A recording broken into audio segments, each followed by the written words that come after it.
we asked Tommy Chong. Maybe you can articulate this better because our minds are fucking blown on his answer. But Steve can say it better than I can. I said to Tommy Chong, it wasn't even really a question. It was very rhetorical. I said, "Isn't it crazy how much stronger marijuana has gotten over the years?" And he says, "It hasn't gotten stronger. It's the same plant it ever was. You know, we had the same." And I just thought that was kind of peculiar. Well, that's not true, right? You can, for a fact, you can say that it's definitely stronger now. I think that from his perspective, he's correct that the plant is still the plant. That has not changed. The dynamic hasn't changed. The growing processes have changed, and the cross-pollination of different plants to other plants have definitely gave it a higher THC. They can manipulate the plant, is what I'm saying. But the THC content is higher now. It could be.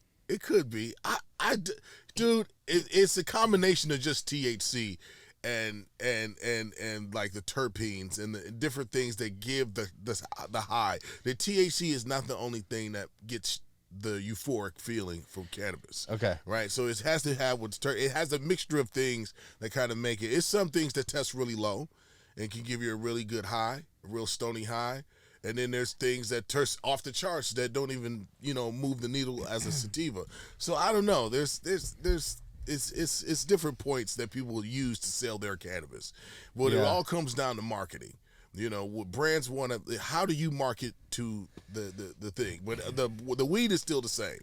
But the growing methods have changed. It's concentrates have become the thing, which you can manipulate as well and make it stronger or more potent or whatever you want to call it. My take on it is that humans are the same as they've ever been. But the 1972 Miami Dolphins could not be the 2024 Miami Dolphins. That's interesting. People didn't change, but I don't know, dude. I don't know, man. Those some tough motherfuckers back in the day, man. Right. There was some tough. Remember for Refrigerator Perry? Yeah, you know what I'm saying? Like those guys don't exist in the NFL anymore. No way. I mean, I don't know. Yeah, and then like the 70s Dallas, like they all just look like men. Yeah.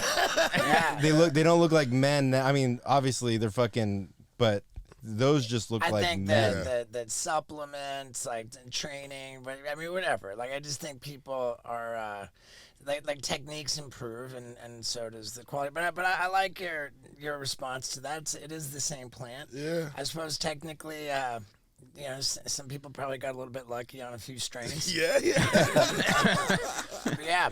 So, yeah, man, dude, this career, I think. But I congratulate. But on the side note, let me just say this: we're talking about cannabis, and I know, we've both come through some crazy ass times. Congratulations on being sober. Thank you, man. I think that's dope. I just recently quit smoking cigarettes. There you go. I for some dumb reason I started like when I was on the TV show, and then it's like I smoked for 3-4 years, and I just like, why am I doing this? Mm-hmm. I was just like, because I couldn't smoke weed all day. You know what I'm saying? Because I was actually doing something. Yeah. You know what I'm saying? Yeah. So I picked up this dumbass habit, and then I just stopped. It's just like just this soothing thing. So I understand it's a constant thing, and that's just on a small level. So.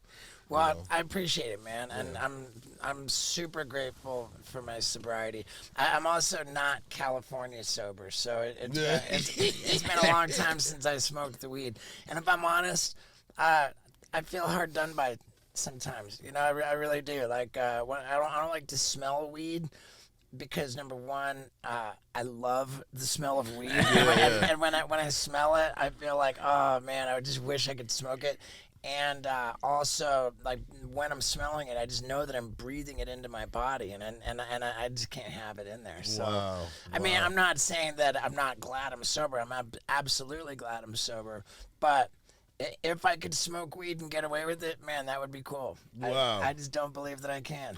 Okay, so when you say, I'm just asking questions. Yeah, go for it. So when you say you can't get away with it, meaning that is a personal kind of boundary you set for yourself, or do you know that weed is really going to lead to something else, or a relapse or whatever you? Yeah, the way you that think that. The way I describe it, my weed bone is connected to my booze bone, which is connected to my coke bone, which is connected to my pill bone. Wow. And I'm off the rails. I go 0 to Charlie Sheen. Like in a very short time is what I believe. I just don't want to test it. So Yeah, understood. I'm much better off. But yeah, you know what? I'm not mad at weed. I think you know, like I would compare it to if I was diabetic. I couldn't have sugar. That doesn't make sugar evil. It doesn't make me think like, oh, you're bad for having sugar. It's just I can't have it. Right, understood. Do you think it should be federally legal? Absolutely, and it's interesting. Sure. Our guy Isaac is bringing up news articles on our screen here. And marijuana is very much in the news. 3 weeks ago, we've got most Americans want legal pot. Here's why the feds are taking so long to change old rules. Yeah, they can't tax it enough. They don't. We're the guinea pigs. Us out here, California being the biggest market. They're trying to figure out how to tax it.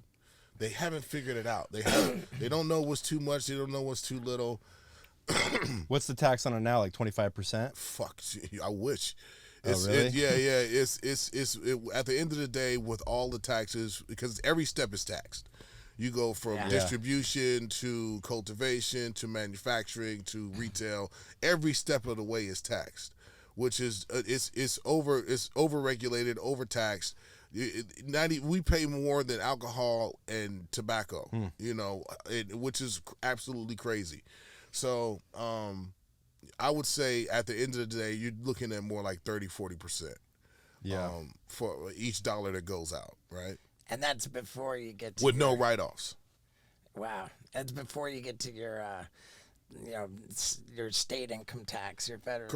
Correct. And then you also have to keep your overhead. You also have to, no matter what industry you're in, whether you go from seed to sale, whatever industry you're in cannabis, you are barely making margins, and everybody is robbing Peter to pay Paul, which is a disgrace. So what they're doing is they got us in this little bubble.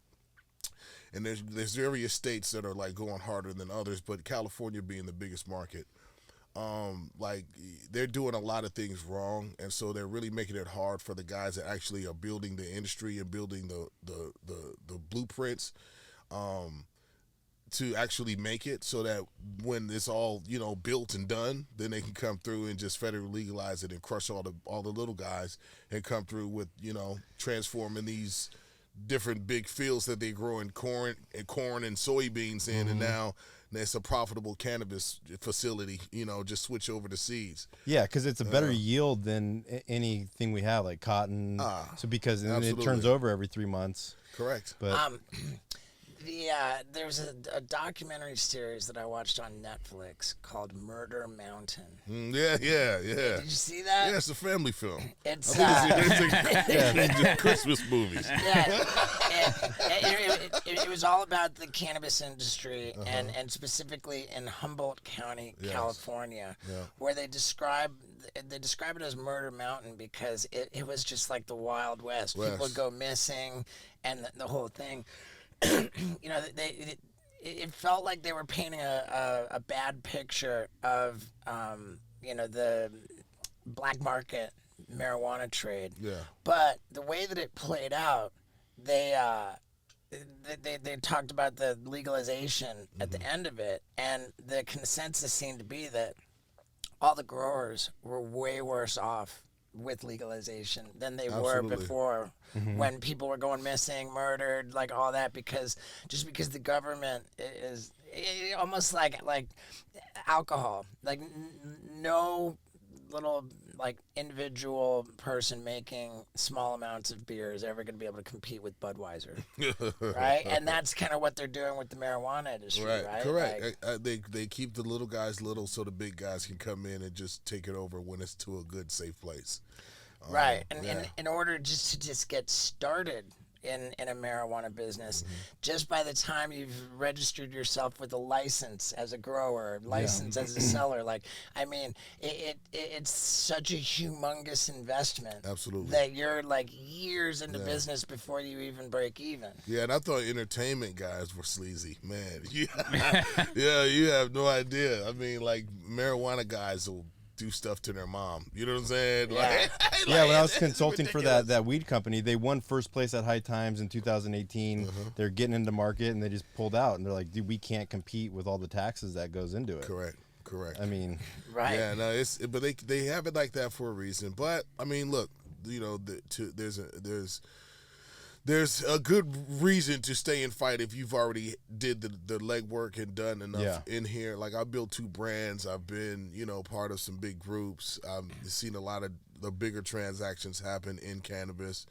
And, you know, I have my first store opening in Bel Air on the 16th. Wow. oh, that's cool. What's it called? It's called Xzibit's West Coast Cannabis. XWCC. In Bel Air, huh? Yes. They don't really have strip malls in Bel Air. Huh? No, it does. Yeah, there it is over there. Wow. Yeah. It's a boutique. Now, do you have to have like a squeaky clean record to be able to get into the industry? Like, if you're somebody with, Are you fucking kidding me? like No, a I mean, felony, it's like if you have a felony on your record, or if you've been to jail for cannabis, you actually get put to the front of the line. Yeah. You know what I'm saying? It's a requisite. Yeah. It's okay. You said you have 2 brand names. Napalm, was that the first one or the second one? Second one. Yeah. I mean, I saw that they were giving you backlash over the name Napalm. Get the fuck out of here. Yeah, that was you know, that was unfortunate because, you know, not only did I actually have to address being a racist or a bigot or whatever it was, you know, it's selective rage. You know, when I put out an album called Napalm in 2014, nobody had anything to say about it. It was an artistic expression. It was about, you know, the fire music that we're Yeah. I did all of that, and then when it came to actually, you know, what the issue was with Napalm, the cannabis brand, it turned out to be a disgruntled employee, somebody that had, you know, been fired and then decided to go on this campaign. And I think it's not even about them. I think what really was upsetting was that, you know, people ran with that actually know me. You know what I'm saying? Right. Like, I people. mean, What's racist about it? Because they said that I was using Asian hate because napalm was used on people in Vietnam. oh my god, How do you connect those? I mean, Man, with a whole bunch of dental floss and duct tape. You know what I'm saying? It was a stretch. It was a stretch. I mean, you it's know? just so. But again, you know, we have to address with that. But it's the time we're living in. I really have to go after, you know, 20-some years of hip hop and 20-some years of being in the public eye and never having any of these issues or having to address any of these things in 2023, 2021, or whatever that was. I have to tell people that I'm not a racist. Like, you know, like I think I would know. Okay, never mind. We're just gonna go past. You know what I'm saying? I think if anybody knows about fucking racism, it'd be me. You know what I'm saying? Yeah. What's your preferred method of smoking? If you had one.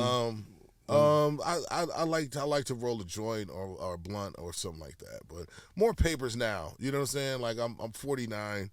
You know what I'm saying? Like I used to be able to drink a whole Hennessy fifth. You know what I'm saying? Some called it a problem, some called it a gift. But my body, I've learned that my engine don't work like that no more. Right. You know? Yeah. Yo, it's hard. It's just you have to listen to your heart, your soul, your body. You know, and for me, you know, I used to go hard, but you know, for who am I doing that for? You know what I'm saying? It doesn't feel good. So, you know, right now, a little joint, a fucking glass of wine, boom, I'm good. Me and my lady, we're chilling. That's it. You know what I'm saying? Like, I don't fucking need to fucking drink a whole bottle and not remember what the fuck I did the night before. You know what I'm saying? Yeah. I applaud you for not changing the name of Napalm. Yeah, I for think- real. Never. Yeah, I mean it's fire. Yeah, you have to prove to me and the rest of the people that this is the specific reason I use this name. You have to prove. It's not for me to prove. You have to go and show this pathway of evil Yeah. Right. that I'm supposedly on, and it's your burden of proof. Do you like shopping on Amazon? I do. And good news is, Steve-O's butt wipes for your butthole are available on Amazon. And if you want a real bundle of a deal, you can get Steve-O's hot sauce for your butthole, plus Steve-O's butthole destroyer, and Steve-O's butt wipes for your butthole. It's the butthole bundle, available on Amazon right now. Yeah, dude.